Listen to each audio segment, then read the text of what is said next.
Hey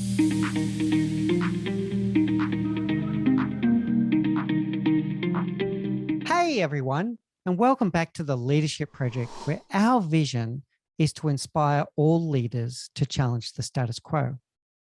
We bring you another great guest today that is going to really challenge your thinking about diversity and inclusion, and in particular, how to create rewarding careers for women in the workforce. Dr. Alessandra Wall is a clinical psychologist, a speaker, and an executive coach who specializes in helping women craft deeply satisfying careers. She also helps companies to learn how to attract and retain talented females in their workforce. There is no doubt that there is a big attention on diversity and inclusion in the world today, or at least an increasing one, particularly in the Western world. But it does open up questions as to, are we being successful, and what more can we do? So I'm really pleased to introduce Dr. Wall with us today, and for us to explore this conversation and to understand her perspective about where the world is and where we need it to be and how we can get there. So Alessandra, please say hello to our audience and give a little bit more detail on your background. Hello, audience. Let's see, some detail on my background. By trade, I am a clinical psychologist. That is how I started my career. And it has incrementally led to exactly where I am today, which is, as you mentioned, coaching and working specifically with organizations and with women inside those organizations to position them, to be successful. And one of the things that I talk about a lot is being successful on their own terms, which is where that idea of diversity kicks in, and inclusion, where, up until now, I think for a lot of people, the idea of success had to be met according to other people's parameters.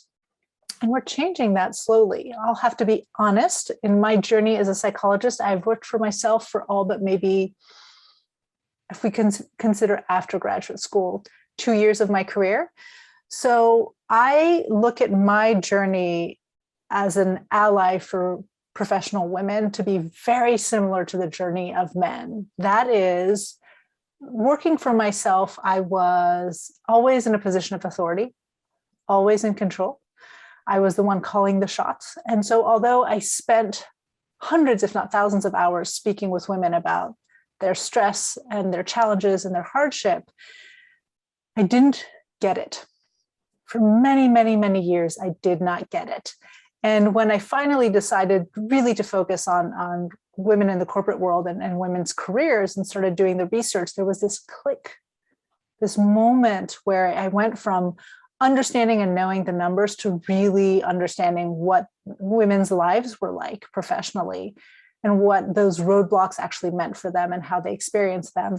And so it's really kind of galvanized my attention and made me very, very passionate about doing this. But I also think it helps me talk to men and anybody who isn't in that position about where that breakdown happens between knowing and understanding.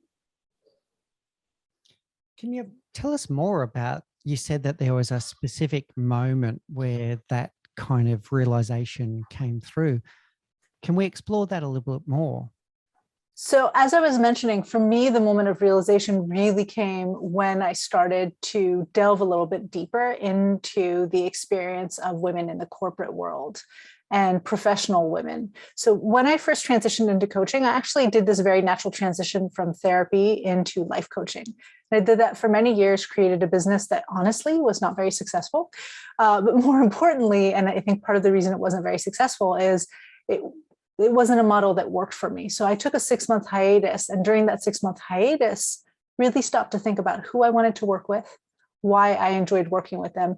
And then in realizing that I wanted to step into this corporate space, I had to educate myself because I have never worked in the corporate world, ever. So I think like many people, certainly like many women, I had a little bit of imposter syndrome, as if all my education as a clinical psychologist and as a doctor in psychology meant nothing. And it really was looking at the numbers. It was first starting to delve deeper and deeper in the numbers, reading more and more books and having conversations with women specifically, not about, let's just say, the psychology of the experience, but the day-to-day reality of what it meant for their careers. That's when things changed for me. When I stopped looking at it as something in the background and I put it into the foreground of my experience. And for me, it was shocking. As a woman, I nearly felt ashamed that I hadn't experienced that true connection to the experience before then. But as I say, the advantage of that is first of all, it really motivated me. I kind of stepped into this issue, to this problem, feeling very passionate. And second of all, I really, really believe it helps me look at men who might at times be part, and even women who might be part of the larger problem, with more empathy for why that disconnect exists, and being able to see people and say, you can be a good person and still sometimes be part of the problem. I think there's a really deep lesson in all of that, Alessandra, that I haven't considered before. And it is around empathy. And it's also around diversity and inclusion. That just because someone might come from a certain social group doesn't automatically mean that they empathize with that same social group or have had the same experiences. And until you experience that yourself, that's when you started to have that moment of realization and that moment of empathy. That's really, I've never considered that before. And if we think about diversity and inclusion driving towards diversity of thought, then we need to be thinking about the experiences someone has had, not just what socioeconomic or socio-demographic group they come from. That's really interesting. I would say, as you were talking, what came to mind for me is until I made a conscious choice to be an ally, the realization never came. Before, I was just a bystander, right? Yes, again, as a psychologist, my area of specialty for the last decade has been anxiety. So you can imagine anxiety, burnout, stress. These are things that come up a lot. And not that my patient base was solely female. I had males and females, but in the professional women I worked with a lot of perfectionists. And so this was definitely a topic. But as a psychologist, there's a detachment that's supposed to occur, right? And you accompany someone, which is not the same thing as being an ally. When you step in as an ally, there is an engagement. There's a choice to be a partisan as opposed to being objective necessarily, which doesn't mean we can't be rational in that partisanship. And it was once I made their issues my issues that the shift really occurred.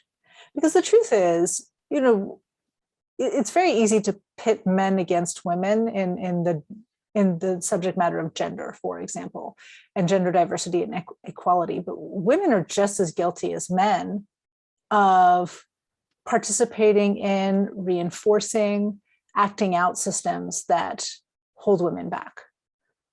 Right? Sometimes we're even worse than men at it. So just because, if I look back, I can say, oh, yes, I remember the times I've been called sweetie, darling. I joke that I have a wonderful financial planner. He is so good, but it's a joke between my husband and I that from the first day he met me, he gave me a nickname. Right? He didn't look at my husband and say, Leo, I'm going to call you Leo, but I became Ally very rapidly. And he's really not a bad guy. I would not call him a misogynist or anything, but it's these small things that kind of undermine the authority, right? And we all do that. Good people do things that hold other good people back. You mentioned that, people from all walks of life can do it, men and women. How much of it do you think relates to unconscious bias? Oh, I think a lot of it. I think so much of it relates both to I think most of it relates to how we're raised. And so in that, there's an element that is familial, like how your personal family has raised you, but then there's a social construct, there's a cultural construct. And our cultural construct for women, regardless of whether we're talking about, the Middle East or Asia or Europe, is still very similar, right? There's still this idea that women are supposed to be softer, that we're supposed to be more collaborative, that we are supposed to be caretakers. And some of that, I believe at least, is biological. And I don't think there's anything wrong with that. I think actually when you look at female leadership, you see aspects of that expressed in the more collaborative nature of female leadership, right? So it's not a bad thing. It's just when those expectations or traits stand in the way of somebody being able to step into a position of authority or act with authority, or when somebody doesn't fit those characteristics and they're expected to meet those characteristics and they're punished for not being that way, that it really becomes problematic. I'll share something with you from my personal life recently that kind of really made me stop and think about unconscious bias and where it starts. And I wrote an article about this, in fact, on LinkedIn, but it was when my wife was pregnant with our 9-month-old boy.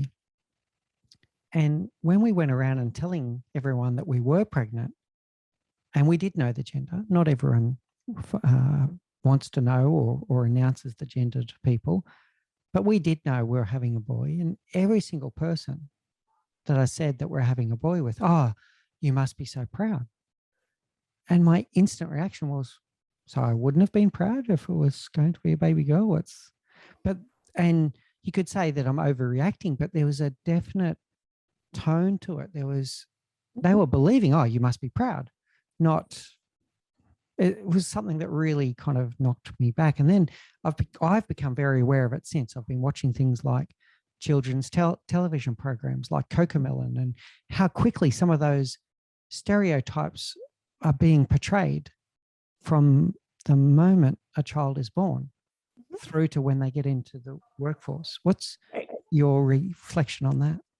Well, first of all, I agree with you that they're there from the beginning. And again, I don't necessarily think they're always bad. I think they become problematic when suddenly, whether it's male or female, we become typecast and we're punished for not fitting the type, right? So I had the same thing. I have 2 boys. They're 12 and soon to be 10. And everybody was like, oh, you're so lucky. Boys, they're so much easier. And it was this idea very much for people of, once you hit puberty, having a girl it must be so much more difficult. You have to protect her. You have to protect her sexually. People, there's all this thing. And I thought, I have a lot of work to do with my boys to make sure that they're decent human beings. They're like, I don't think that raising boys into adolescence is any less difficult.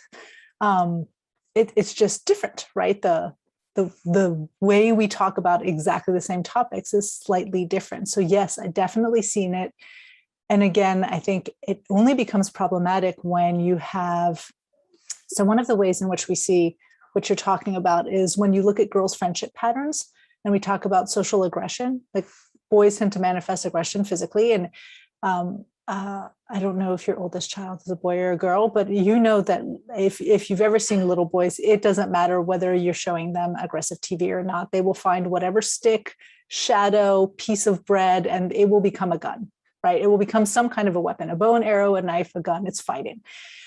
That the issue is only for me that once we typecast children, that sometimes we can't behave the way we want to. So with girls, you don't see aggression come up in that way because, among other things, maybe we don't do it, but we're certainly taught that we're not supposed to do it. We're not supposed to be aggressive. Little girls are not taught to wrestle. My boys are constantly wrestling. I turn my back because as a woman and as a girl, I'm not used to it, but I know it's normal. My very, very first career was as a child psychologist. So I know it's normal behavior. So I have to not look at it so I don't intervene. And we know how important it is in terms of learning how to pull your punches, manage your aggression, manage your anger better. But girls aren't taught that. So girls rely on social aggression. Girls rely on saying mean things and exclusion, right? And that these are, among other things, this happens because we're not taught when we're really young that it's okay to say, I don't like you. I don't want to play with you. I don't like what you're doing. So we have to find new and different ways of doing this. And there's a whole series of research that looks at that. But then think about how that plays out as adult women. An adult man can stand in a room and say, I think this idea is terrible. Why are we doing this? Like, this is ridiculous, right? In the middle of a meeting, of a discussion for a project. And we might listen to him. We might not like the way he said it, but we'll listen to him. But if a woman stands into a room and says the same thing, this idea is ridiculous. Why are we doing this? I can't believe we're looking at things that way. Before we ever listen to her, we're going to judge her very harshly for standing up and being so aggressive, right? Not assertive at this point, aggressive in communicating her perspective. What she's supposed to say is, I think we should really consider the ramifications of the way we're approaching this project. I wonder if, do you think, right? Everything in hedging questions, right? And that's, I think, the very long-term impact of all this early child socialization that we're doing. Not saying we should teach girls how to be more aggressive necessarily, or condemn boys for what is naturally kind of a more physical aggression. Just saying we should watch it, how that continues to play out as adults. And you talked about bias earlier, but that idea of recognizing we're all biased. I am too, right? I'm super biased. I'm just as biased as everybody else out there. Mm. But do I have the wherewithal to admit that I'm biased? And then maybe when somebody stands up in a meeting as a female and very forcefully argues her point, can I sit there and catch what my reaction is to the presentation of her argument, and then put that aside and listen to the content of her argument? That's what's so hard. I'm going to come back to that in a moment. You made me think of a television advertisement. I think there's an award-winning program, and I'm going to go out on a limb here and say it was Revlon, but then I'm going to have to go and really do my research, and I'll put it in the show notes so that everyone can see it. Hopefully it was Revlon. Otherwise, I'm giving them credit where it's not due. But Revlon did this television series that was showing men in the workplace and women in the workplace with identical behaviors. And then underneath it was the interpretation of those behaviors. And one of them was exactly that, this man standing up and giving this rallying kind of thing in a meeting, and it was assertive. And a woman doing the same thing, aggressive. It was the exact example that was in that. Really interesting. Now, you mentioned about awareness. What can we do as individuals and as leaders to develop more awareness of unconscious bias and then do something about it? That's the $1 million question. And I say that because the answer I'm going to give is the best honest answer, and it's going to be the most unsatisfying answer ever, which is we literally have to actively screen our reactions, right? So what that means in practicality is, if I can maybe start simply by listing all the types of bias that exist. If I really wanted to be exhaustive, I could, at the end of a meeting, say, okay, where were there opportunities for this type of bias to present itself? Let me think back on my reactions, on my thoughts, on my beliefs, and let me challenge the potential bias. I think a little bit more realistically is if there is, so when I teach on allyship, I give a couple of very simple, stereotypical dynamics that take place with women and the bias that underpins them. And I might tell somebody, so I just want you to watch for this. I just want you to watch, for example, one of the stereotypical dynamics or filters is the Wonder Woman filter. So this assumption that a lot of women have, especially in the workforce, that in order to be of value, they have to be everything for everyone at all times, right? So it's the woman in the room who's always raising her hand, who's saying, I can do it. And if you work with this woman, you know her, she is essential to your team, to your office, to your business, because she is the one you go to when you need help. Right? And she always says yes, right? And I might start looking at what are my assumptions about her when she says no, right? Do I even assume she's going to say no, or she has a right to say no, right? So being aware of a single bias and choosing to work on a single bias at a time. The really big ones that we know of with women are biases, the one we just gave, right? So when a woman uses direct authoritative speech, she is labeled as authoritarian, right? So aggressive, pushy, bossy, you can throw in whatever other words you want to show, what you want to put in there, are associated with women who speak clearly and with few words and assertively. And so we if you're listening to this, you can just say, well, maybe I'm going to choose to pay attention to that.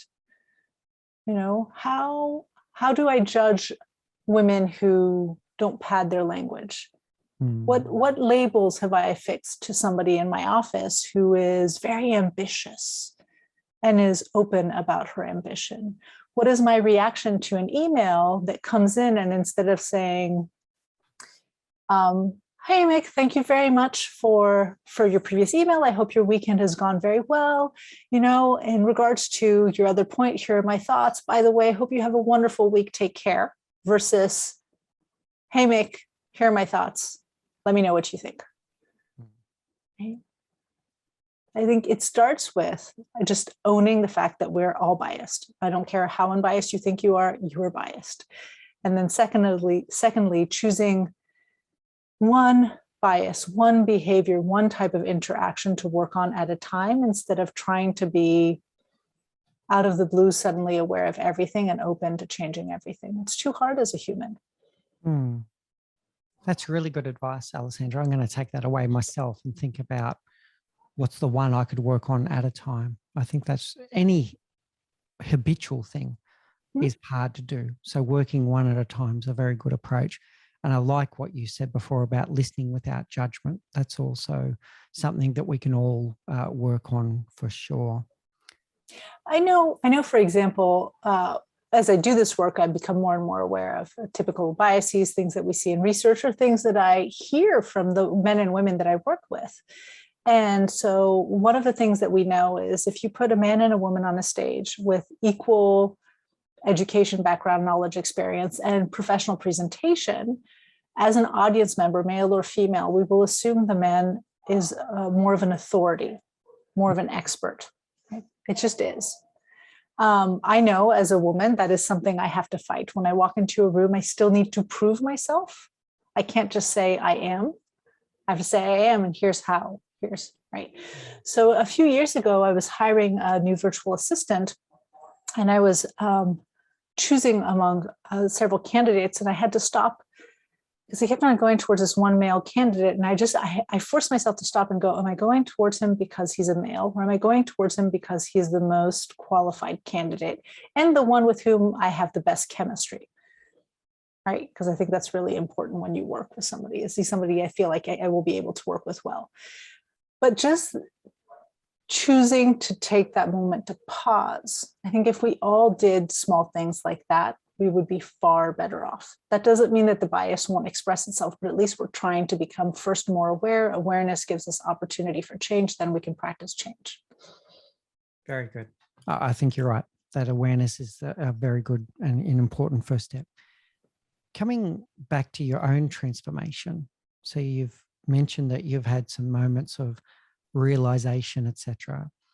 Also saw on your website something that grabbed my attention. You used the term, this is when I fell out of love with psychology. Can you tell us more about that? Yeah. So like I think many people, although maybe I'm assuming too much, I decided that I knew what I wanted to be as an adult very early on in my career, right? Actually, I was a teenager when I decided I wanted to be a psychologist, so I never thought of anything else. That is all I went through: high school, college, graduate school, boom, boom, boom, boom, boom, never stopped to consider anything else. And I was very lucky because when I initially started practicing therapy, I really did love it. I, no joke, would walk into work singing every single day. There are many times where I would sit in session and I would be giddy. I mean, my presentation would be very professional, but if you were to pull the curtain on that behind, I was probably like a little girl just going, I can't believe I can do this. I can't believe I can do this. And I'd say that was about 80 to 85% of the time. And the other 15 to 20 was paperwork, administrative work, fatigue, normal. Nobody can love everything about everything they do. But in hindsight, I realized that work is very much like relationships. There's 7 to 10 year cycles to them. And if you look at when I started falling in love with being a therapist, it's right around that 7-year cycle. And what I realized is that there were many things I loved about what I did, and I still do those things: the engaging with human beings, the creating change, the helping people build ownership. I still do all of those things. And there were many aspects of my career that made me so miserable, that might even still be on the website, that I literally wanted most days to open my door and run out of my office screaming. Which, as you can imagine, is not the way any patient wants their therapist to be thinking about the time they spend together. And it was devastating because I had never considered any other career. And I had worked so hard to get my PhD and to get to where I was. And I'd built a thriving practice. I was in a group practice at the time that I'd built with a business partner. And I felt absolutely lost for a little while, and a little ashamed.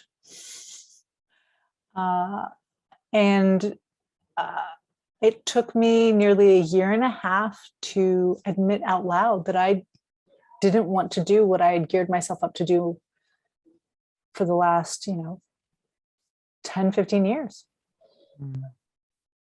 I think there's something in that for all of us as well, Alessandra, is making that awareness or becoming self-aware and being honest with yourself that if you are in a loveless relationship with your job, do something about it, whether it be regain the love somehow or decide, okay, that's run its course and it's time for something else, and to get to the root of your personal why and what makes you tick and what motivates you and inspires you, and be true to yourself.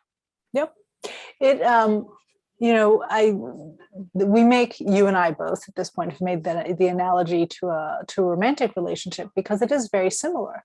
And I think just like a romantic relationship, in some cases, there is an opportunity to fall back in love. And that's where I started. I literally started with thinking about, what is it that I love doing here? What is it that's bringing me the most unhappiness? And I started fine-tuning. First of all, my life outside of work. So making sure that the time I wasn't at work was more enjoyable. And then in work, really thinking about who are the people I enjoy working with.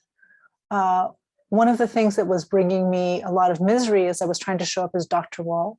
Then Dr. Wall is very serious. Dr. Wall is very detached. And Dr. Wall, I joke, for women in the US, you might understand this, but Dr. Wall at 26 went to go shop for her dress clothes at Talbot's, which is not a place you shop at 26 for dress clothes. And then I let go of that and thought, I'm just going to show up the way I am. And the way I am is I am not a blank slate. I will throw out the F-bomb. I totally tear up. I tried early on in my career to get rid of that. I will cry. Oftentimes the first time I see a patient cry, or I will tear up. I will not cry. I will tear up when I see, true with coaching or my patients, somebody do something and just grow. I just get very moved by it, like the joy, the happiness, the pride. I shake when I don't think it's visible to anybody else, but I can feel it internally, the adrenaline rush when I hear something that upsets me. I would have patients and I would look at them. I think it started with one patient at the beginning. He was starting to walk out of a session and he was just completely broken down. His daughter had tried to commit suicide, and I was opening the door and I looked at him and I'm like, do you need a hug? And he just turned around and grabbed me. Yeah. And, then for the next 5 years, at the end of every session, he's like, can I get my hug? I'm like, yes, you can get, but a real hug, right? None of this patting and letting go, like a bear hug, right?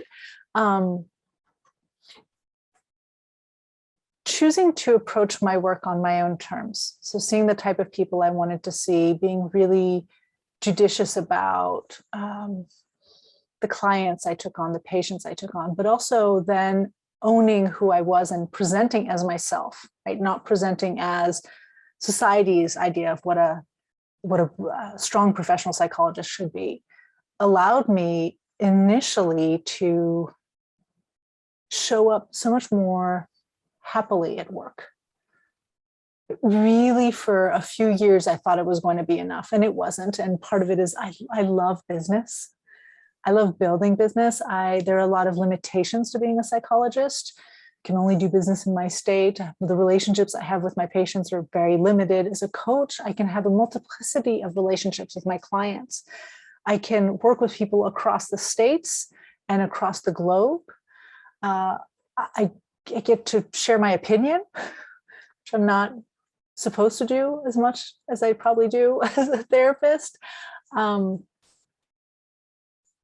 It's really important, if you're unhappy with where you're at professionally, to not just bolt, but to stop and consider what is working, what is not working. And then in terms of what is not working, what can I do differently? And that might mean changing organizations or changing careers, but oftentimes it starts with changing how you're showing up. Thank you for sharing so openly and transparently with us, Alessandra. I really appreciated that. And I think I speak amongst all of us, or for all of us, to say that we're really glad that you did that pivot and you refound your passion and everything that you're doing today to help women to find those deeply rewarding and satisfying careers. So yeah, lesson in that for all of us. And thank you for sharing that with us for sure, Alessandra. Let's move now to the state of play in corporate world and talk about diversity and inclusion first, and then we'll work through some different stages throughout how to make this happen. What's your view of the current state of diversity and inclusion in, let's say, the Western world? Okay, I'm very cynical, so I have to start with that. Fine. I think the needle is moving in the right direction. I think it went from being a non-issue to being an issue for the squeaky wheel to being something that was good PR, it was good branding. And I think we're starting to move out of the good branding into real action. However, I believe that's going to be a very, very slow transition. So I think we still have a lot of companies that aspire to be more inclusive, more egalitarian, more equitable, more diverse. But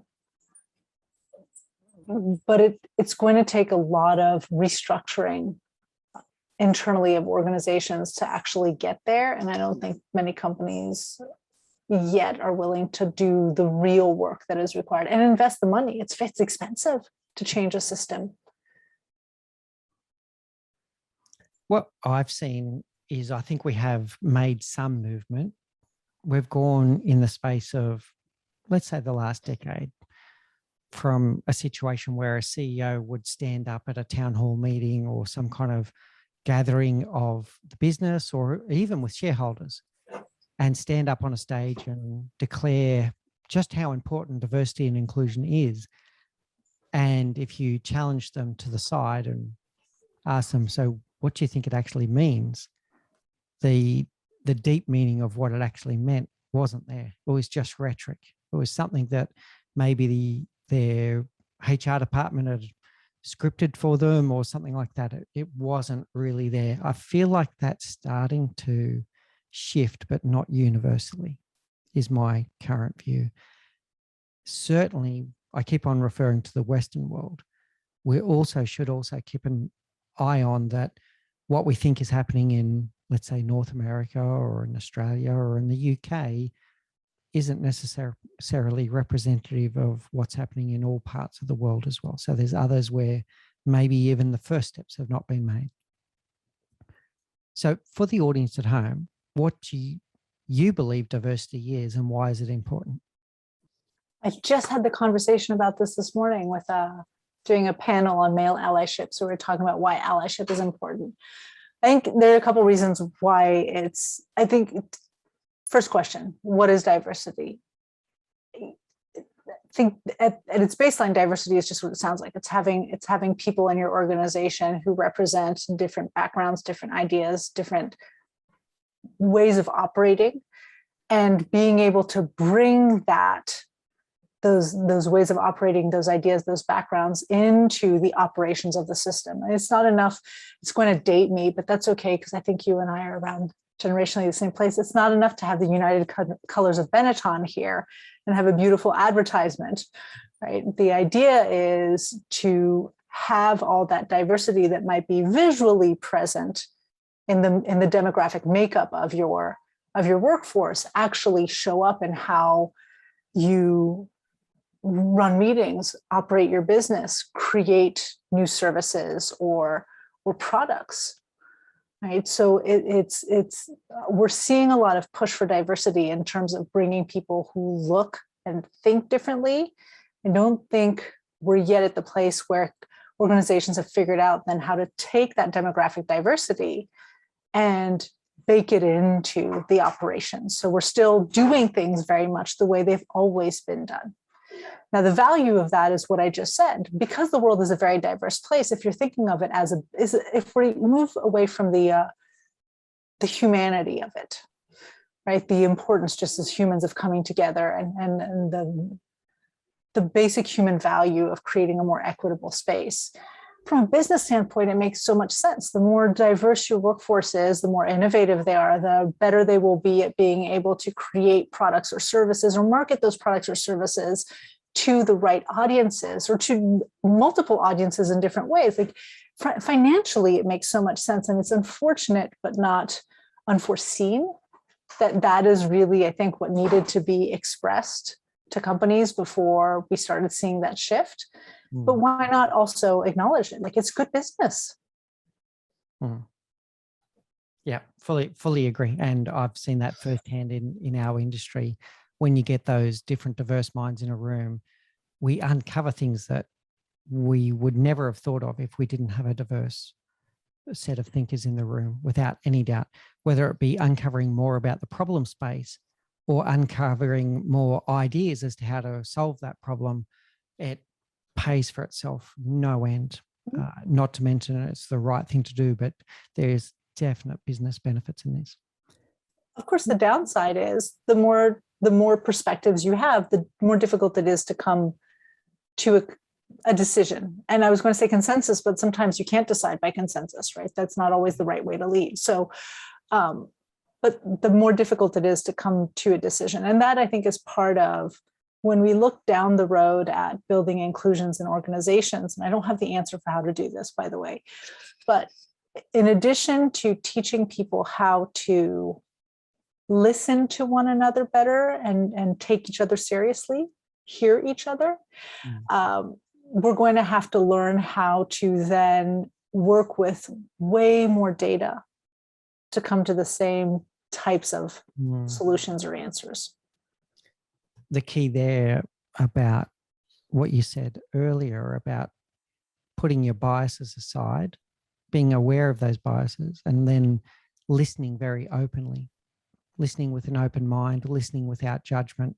And you used the word before to focus on the content, not the person.